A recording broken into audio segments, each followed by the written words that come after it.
Nisam bulu binakatala. Nimbula. Nisam bulu binakatala. Iyo. Kanta oni sar cumi con VTFM Facebook Live. Dono binaka. Nimbulu binakatala kana porong tu mana Richo. VTFM 92.2 FM. Nimbulu binaka. Dono binaka. Sema cumi kena. Iyo. Kana sana lebih tini kama. Right. Kana nonton bono. Vici bike menit ngana sema citu na mona libu libu. Nimbulu binaka. Nimbula. VTFM Facebook Live. Vici kena tahu ke vici. Right. Nisam bulu. Sakin tu bagi menit lain na itik bulu.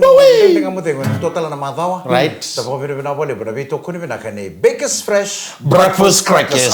Aroma tani ko tawala na bisketa na mataka ni kuah. Orang ada siapa ini? Aurida urongota. Kau orang orang kiri tala ngani kau kau teman kini tam. Aku pang din din mataka na natin. Ang kita talaga naman tagal ko sa tumbi mo chinan turong ko namin balen doro bokiti. Ya, rit. Kata. Ay metan bela. Kita sa mga bisa resa ni binikan, usah pasar ko sa tagi menici. Iya. Usah pasar ko na menici ko. Ko salah satu grupo ng biskuit, ko lakem tuntu, ko salah satu grupo ng bokiti. Kau kemana mereka metam yang berbukit. Kau lah satu yang biscuit. Ko salah satu grupo ng bokiti. Ko lang ng biskuit ko tuntu cuma bikin pulia. Gaya itu saya ngapang ko na label niya sa bokiti. Maru na lumay. Sarin sara kya. Ko salah. Ko na biskuit ko sponsor ta juga nang ringa mo dengar be singa kete. Bakers Fresh. Breakfast crackers. Kota bir nanto pata cuma nambua. Ni bulu binaka. May nang maybe. Ko nanto pata. Oh, iya. Isang bulu binaka. Auto ko na biro ko na matagal ko. Isang bulu binaka. Ni bulu binaka na orang itu main andre dengan mo dengo. Kaya mo nito lang nanto pata cuma may batiki kito. Nanto pata kiri. Kasar madrasah. Oh, sarang naman namuni. Nisakit na bakit naman kabin na tayo.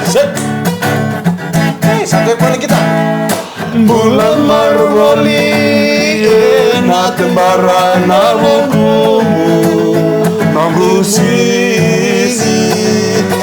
rekila ini naka waibo rewa na simboya wawe go dia simboya wa nomuni deuda buta Saimbuwa Moroki wakandua Moroki wakandua Nongumbula Nongumbula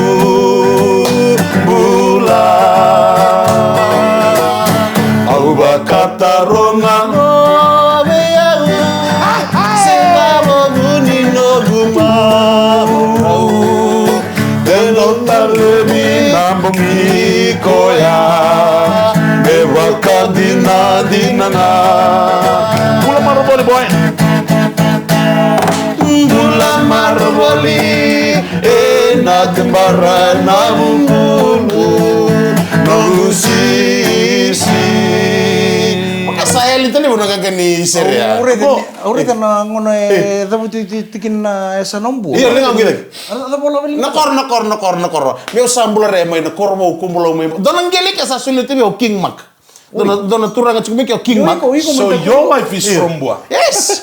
Ui ko minta kuinu ku sau ka saura din ada bola. Iyo. Oi china na turang ni. Iya, na bonondo no mikir no men tu sudu no ngone. Iya. Urtang kan ngone tu cugi wala payi. Asal smika. Semerondo. Oi, i tene fustina ker me matai saranga ni wanga ni matakan tu bapa to mandang ngomele namur Oke, dan dono pon nonton misan na lesmi ke santa ba wacin don menta salis me bana ko wacin. Iya, na itu betul sarcanga ngone na wot sarangan nanda dengan mode ngone nanti kan ngone lagi ngosana ali basuri. O sarangan dekin. Ali bakasori o Phantom. Ya samai dapat talaga na sa telephone ni World 7 Series. Right. Dapat ako may London yan na London 7 Series. Dormo na? Bongi. Kalau dari main rukan nonton mata tim ini biti. Sarama. Au ngai mai rete to kapana mona libu na kai au sen sarapa o modelo tu. Main ruka be Argentina. Right. Ya rete ni tu ni point na point stable ni World 7 Series sa mai rawato ni Sulandi. Dono bukan nak. Ronan Raun kana point karuato kana tim ini Argentina with 179 points. Viji Katolovic. Sandina. Bida kan tu Awa. Donan raw koro. Na point ke Alright, biti. Entonan raw lima sa lugo na Masih ketemu si cukup enak ya. Auto ko bi ko na kay ko na point ke biti. Entonan raw lima sa lugo na. Eda ba out sinarma. Eda ba out. Dengan cukup enak mama. Orang ada na points ke biti. Na point ke biti 156 eka. Orang gila. New Zealand with 200 points, Right. Argentina with 179 points, Fiji with 156 points. Iyo, nandito naman tayo Kaba, ko. Paranse. nanto na rawlim sa. Au sarapan ng kita na matakan ni Kolele bura bita ka na referee na napatulungan ni na tackle rambla kompatira nga sensor ni muy dangerous. A little bit dangerous. Au na pamadal. But sa chicken na dangerous. Au kila ko na ni rakabi red card. Endon binakasara na ba. Na spiete kalgo when you lift a player above your shoulder.